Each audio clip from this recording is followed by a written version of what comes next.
Over here and Barry. And I just got to tell you guys that I am a huge fan. Awesome. I have been since 2004. I heard you guys for the first time in Florida. 45 was playing. And I've been a fan ever since, so this is awesome. Thank you so very much. No, we're happy to hang with you today. Thanks for coming out. Yeah, me too. And what are we standing in front of here? What is this? This is my wardrobe vault. This is where I keep my clothes and my skull and voodoo doll collection. Awesome. It's, New Orleans? New Orleans.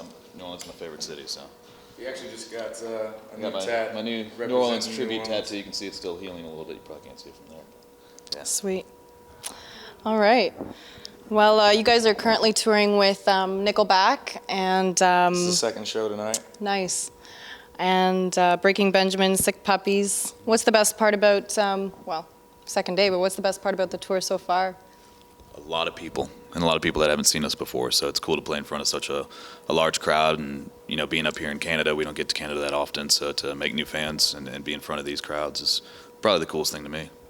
The coolest thing for me, honestly, was the first day in Atlantic City.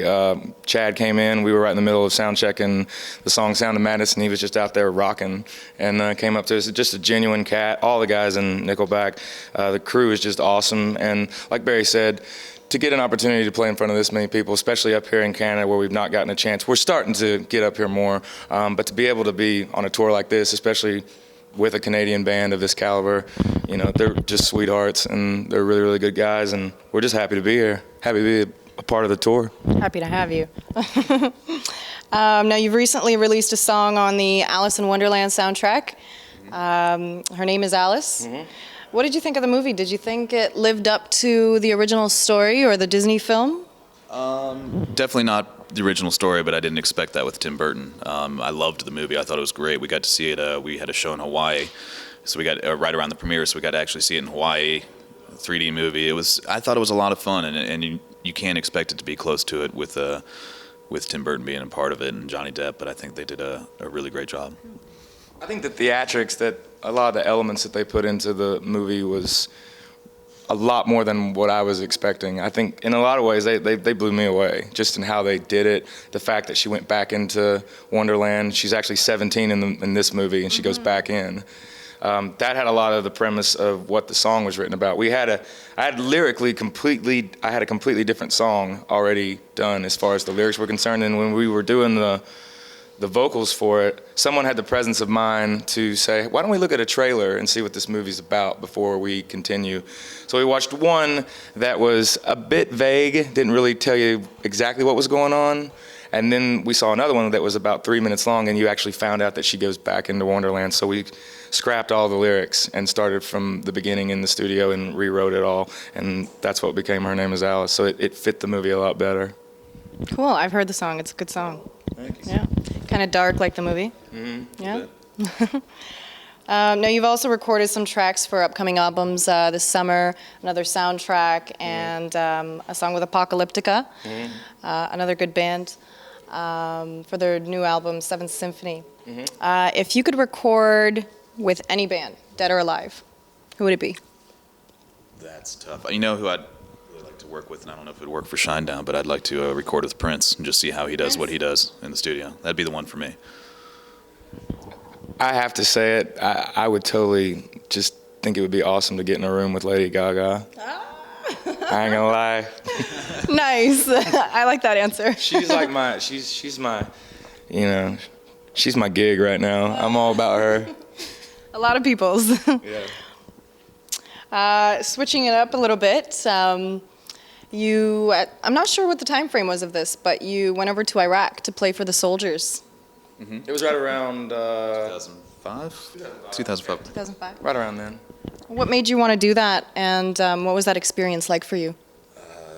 We wanted to do it because we support our troops, and regardless of what you think of what's going on with the conflict, they're doing their job. And we got the opportunity. The USO approached us and said, "Would you be willing to?" And we said, "Absolutely." We get to go over there and brighten up their day for a little while. They're in the middle of Iraq, and it's not always pretty over there, and they're not exactly happy all the time. And if we can give them a good evening of music and kind of give them a sense of home, why wouldn't you do that? So for us, it was just to support our troops. I have a military background with my family, and a lot of military people in my family. So for me, it meant a lot to be able to finally give back in some respects. And you got to support your country no matter what.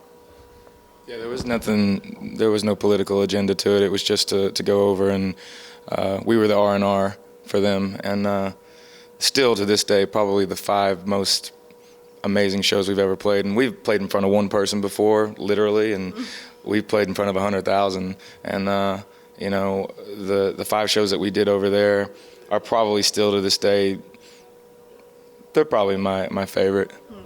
Just because of the intensity and what they, you know, just what they go through and what they do on a daily basis. I couldn't even imagine it.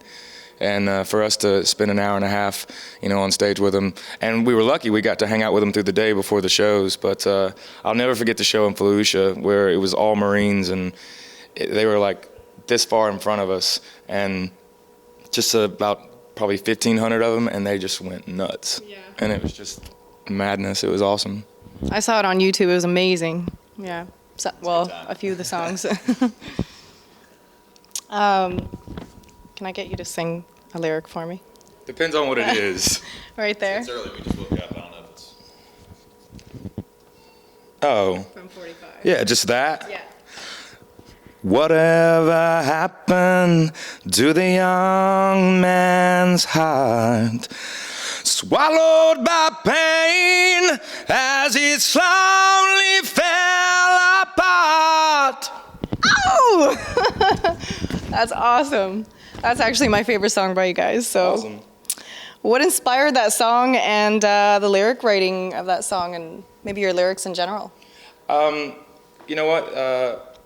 45 was a song about the world. There's quite a metaphor involved in that song. The 45 isn't really, it's not an actual gun. The 45 represents the whole world and what it's going to hand you on a daily basis. Whether it's trials and tribulations, whether it's emotional things that you go through, whether it's, you know, new experiences that you find, you're always going to stare the world down every day. And, you know, there was one person in my life who was really, really special to me. There are a lot of people that are really special, but this particular individual, you know, they had a rough time growing up, and they had a rough time just kind of understanding what it was like to be in their own skin. But the thing is instead of giving up and trying to like compartmentalize it and just kind of follow suit with everyone else, they rose above it and decided to go after all of their dreams and all their goals that they ever have. And now that person is magnificently successful in a lot of ways and really overcame a lot of stuff. Thank you. Now, a lot of your songs contain themes of loneliness or mental illness, along with messages of hope and strength. Would you say that you've personally experienced mental illness, or others close to you, maybe? I'm not so lonely anymore. I got Barry. Barry can answer some of this. I think, yeah. I mean, we do have people close to us and that suffer from mental illness. And I think being a musician and a tortured artist, you kind of have a little bit of that in yourself, though it's not maybe diagnosed. It's called life. You suffer through it. And you luckily, I have a great group of people around me that support me, and we support each other, and that is what keeps you going, you know. And it's, no matter what you do in your life, yeah, we are very lucky and we love what we do, but it's not always easy every day. You know, there's a loneliness living on the road and living out of a suitcase. But yeah, we have those people around us, and you just you try to support them, and that's the most important thing. And tell people what you're feeling. You know, there's good days and bad days, and you have to let people know what you're feeling, and then they can help.